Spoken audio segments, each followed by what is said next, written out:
So this is a little. This is a indie game called El Paso Elsewhere. It is it's made by, gosh, now I've blanked on it. I think it's like Scaffold Nice. Games or something like that. But it's directed by a guy called Xavier Nelson Jr. He's quite active on Twitter. He's directed quite a few Strange Scaffold. That's the publisher. Nice. He's directed a bunch of other like weird games. Like there was one where he made like a simulator game where you sell and trade like alien organs on the black market, which was kind of interesting. That's cool. He made a game about an airport run by dogs, which was also pretty cool. Nice. El Paso Elsewhere, I would say, is probably the most ambitious game him and his team have made. And I think it's really cool because it takes a lot of like influences from games like Max Payne and Stranglehold, in that it is a third-person shooter with a lot of slow motion shenanigans, lots of diving through the air. It's very noir focused, very like somber and whatever. Like your character, what is his name? Something Savage, James Savage. Max.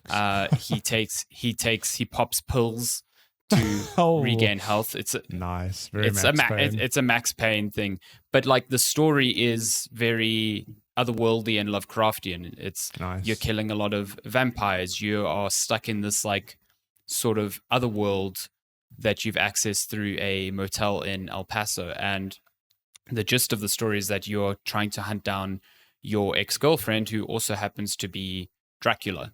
In this world, right. Dracula is a woman. Her name's Dracula, and she's like enacted this ritual that is going to like see the end of the world, and you, as a monster hunter, are like trying to stop her, but also trying to understand why she's doing this.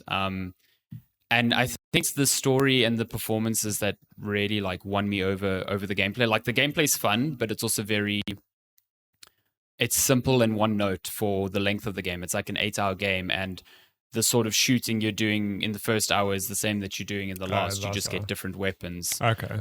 Different weapons and enemies that kind of like shake things up slightly. And the enemies do kind of like force you to think about how to use the whole like breadth of your arsenal. But, you know, at a point I realized that, just hitting slow motion was a bit more effective than diving through the air and like putting myself in a bad position, stuff like that. But the story itself is really, really cool. Like you start to kind of peel back who Savage is, and like his problems with addiction and his like push and pull between wanting to be a violent person and trying to stay away from this life. You then start delving into the like vampire mythology of this world, where a lot of it stems from like ancient Egypt, which is kind of cool, and how it's intertwined with like several different types of monsters over time, like werewolves and witches, and how they all exist in this otherworldly place. And then probably the best is just the exposition of Savage and Dracula's like relationship, how they met, with him being unaware that she was a vampire, him accepting when she told him that that she was a vampire, and like him kind of piecing together like, okay, so what does this mean for like history? Were you here? Did you do this? You know, and at the same time, her asking weird things about typical human nature. Like there's this really cool conversation that you can pick up in like an audio log where they are watching a Transformers movie, and she has this very innocent question of like, where do the new Transformers come from? How do they make Transformer babies? And he's just like, what are you talking about? What is happening right now? It's like this really cool and genuine relationship that you see blossom and eventually like crumble when she gives into wanting, you know, the sort of power that I guess she feels she deserves or used to have hundreds of thousands of years ago. Yeah. The voice acting is really, really good. Xavier actually voices Savage, and the voice of Dracula is I forget her name now. She's the content creator. She streams a lot, but she was well known for only finding that Zelda tutorial like at the end of the game. Amazing. Yeah, I'm pretty sure if you see her handle, you'll recognize her. But she's like stemming into voice acting, and she's really, really good here. Amazing. Like really good.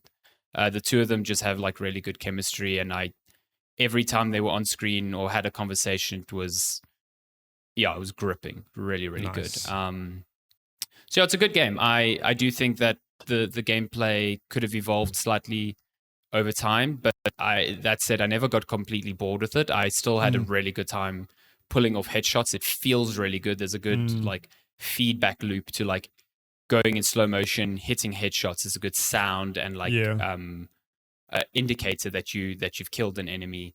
The guns feel really good as well, and I think there's a lot of set pieces where some levels, because this is kind of like level based, some of the levels feel like music videos almost in a sense. They're like a lot of things are moving around you and doors are opening. It feels very.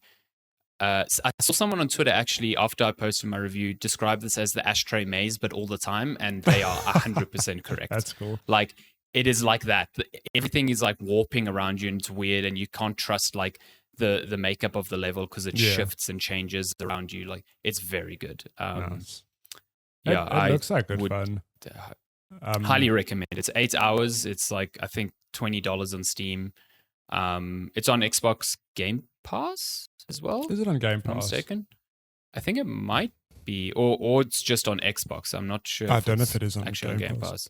Pass. It's super good though. I had a great time with it. It starts off a bit slow, so the first few levels, like you're like, okay, I get this, like, but maybe about a third in, you're like, the story starts really kicking in, and then I was like hooked. I couldn't put it down after that. Yeah. I was actually going to say, like, so I hear you, like the first hour gameplay is kind of the same as like the final hour of gameplay. But I think back to Max Payne, and I think, but I guess it was the same with that. Like the gameplay doesn't really change, and all that well, not all, but like part of the reason you're so hooked is because you're like, where's the story going? Like, what is Max going to do next or whatever? And I mean, that's true of a lot of games. Like the gameplay doesn't necessarily have to change. It's about keeping you engaged the whole time. This I love Max Payne. Like I've played Max Payne 1 and 2 way too many times back in the day. Yeah, like I'd probably love this. It does look a lot like Max Payne, and that's not a bad thing. They're clearly leaning into that. Like when you said you pick up painkillers, I'm like, oh my god, that's such a Max Payne thing. Like, of course. It's like okay, so the gameplay does somewhat change because of the enemies. I think what I'm trying to say is like the shooting doesn't really change. Like the primary goal of every level is get in, kill things, get out. Yeah. So like that objective doesn't very like change, but the enemies, like there's one instance where you are, so the world around you is kind of like warping according to memories. So there's at one point where it's pulling memories of Dracula's like old castle, and in there are knights in armor that are suddenly reanimated and are enemies, and they've only got a weak spot on their back.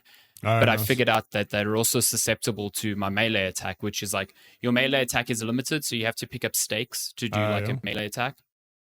And they will like instantly die with that. So like that changed how I approach things, because now I had to always look out for stakes because my guns were pretty much useless against these guys. Then they're witches that have projectile attacks, and they are usually perched up in like weird places. So you have to use, say, a rifle or pistols to take them out accurately as opposed to a shotgun. Yeah. It does vary like that. I get exactly what you mean. And to me, it's more thing of like, at no point are you getting a double jump. At no point are you getting like, in terms of that kind of gameplay, it's not changing. But yeah, I mean, not at all. And the objectives aren't changing. So it can feel like there were times where I was like, I'd start a new level and be like, okay, cool. I know, it's like, I have to do this again. Yeah, oh boy, here we go again. But like, then there are like levels which completely turn like expectations on their head in the way that they unfold. So, and that is especially true in like the second half of the game. It gets like absolutely crazy. So yeah, good game. Good ending like a good as well. Time. Really enjoyed it. Nice. El Paso. I like the name though. It makes sense now that you told me the motel's called El Paso. It's a That's very it's a cool. very cool name. Mm. Yeah, very very cool.